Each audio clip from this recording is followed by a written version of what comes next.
بعد ہاتھ ملاتے ہوئے جاتے ہیں اور وہ حفاظ کرام کو وہ نوٹ نکال کے دیتے ہیں جو کریانے کی اور گلے کی دکان والا ریجیکٹ کر چکا ہے. ہم نے یہ چیز بھی دیکھی ہے، یعنی ہم کو مال سے اتنی محبت ہے، ہم کو دنیا سے اتنی محبت ہے کہ ہم وہ حفاظ کرام کو جو ان کا دل خوش کرے ویسی رقم بھی ہم ادا نہیں کر رہے، کیونکہ ہم اس قدر دنیا میں کھوئے ہوئے ہیں کہ ہم کو مال نے چاروں طرف سے گھیرا ہوا ہے، ہمارا مال نہ جائے. میں ایک شخص کے خواب کی ایک تعبیر آپ کو بتاتا ہوا میری بات کو ختم کرتا ہوں. یہ دنیا جس سے ہم اتنی محبت کرتے ہیں آخر وہ ہے کیا؟ ایک شخص نے خواب دیکھا اور خواب میں وہ دیکھتا ہے اپنے آپ کو کہ وہ بڑی تیزی سے وہ بھاگ رہا ہے اور اتنا بھاگ رہا ہے کہ بھاگتے بھاگتے ایک جگہ وہ رکا. رکنے کے بعد اپنے آپ کو کہتا ہے کہ آخر میں بھاگ کیوں رہا ہوں؟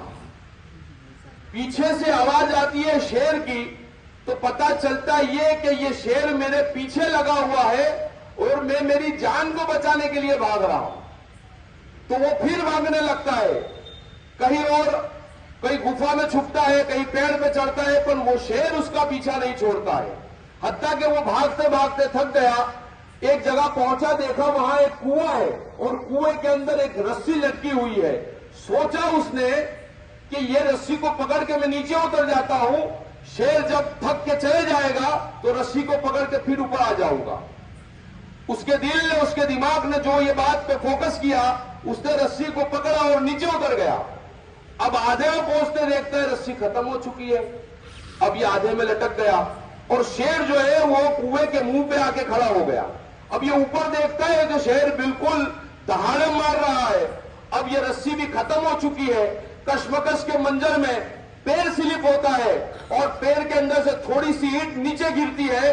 اتنی دیر کے بعد آواز آتی ہے کہ وہ شخص ہیبت کھا جاتا ہے کہ اتنا گہرا کنواں ہے، یہ رسی سے اگر میرا ہاتھ چھوٹا تو میں یہاں بھی کہیں کا نہیں رہوں گا. یہ کشمکش کے منظر میں اس نے اپنے داہنی طرف دیکھتا ہے تو ایک سفید کلر کا چوہا اس کی رسی کے پاس آ رہا ہے، جو کبھی اس نے دیکھا نہیں تھا کہ یہ سفید کلر کا چوہا بھی ہوتا ہے. یہ کشمکش کے منظر میں جب اپنے باہنی طرف دیکھتا ہے تو کالے کلر کا چوہا بھی رسی کے پاس آ کر جمع ہو چکا ہے. اب یہ دونوں چوہے، یہ سفید چوہا، یہ کالا چوہا، یہ دونوں رسی کو کاٹنا شروع کر دیتے ہیں، سٹارٹ کر دیتے کاٹنا. اب یہ اتنا ٹینشن میں ہے کہ اوپر یہ شیر کھڑا ہوا ہے، نیچے گہرا کنواں ہے، ایک لیفٹ طرف سفید چوہا، دائنی طرف سفید چوہا، بائنی طرف کالا چوہا، جو جس رسی پہ میں کھڑا ہوا ہوں پکڑ کے لٹکا ہوا اس کو کاٹنے کے لیے تیار ہو چکے ہیں. یہ کشمکش کے منظر میں اس کی نگاہ ایک شہد کے مدپوڑے پہ جاتی ہے. اس نے سوچا یہ کنویں کے اندر یہ مدپوڑا کیا کر رہا ہے. اس نے اس کے اندر انگلی ڈالی اور اس میں سے چاشنی نکلی اور اپنی زباں پہ اس نے لگا دی.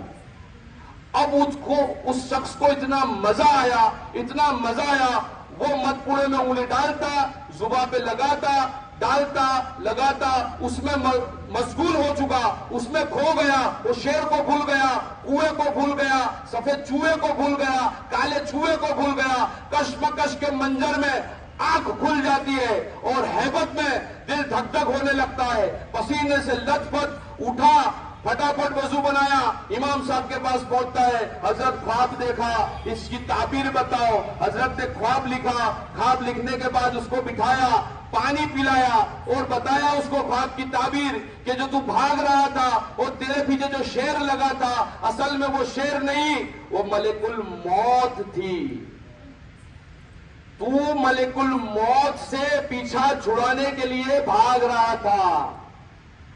بولے حضرت وہ کنواں، بولے وہ کنواں قبر تھی. جو تو گہرا کنواں جو کہہ رہا ہے وہ قبر تھی جس میں ہر کسی کو جانا ہے، اور رسی تو تیری زندگی کی ڈور تھی. سفید چوہا دین تھا، کالا چوہا رات تھی. حضرت وہ مدپوڑا کیا تھا؟ تو حضرت نے کہا وہ مدپوڑا دنیا تھی، اور دنیا میں تو ایسا کھویا کہ ملک الموت کو بھول گیا.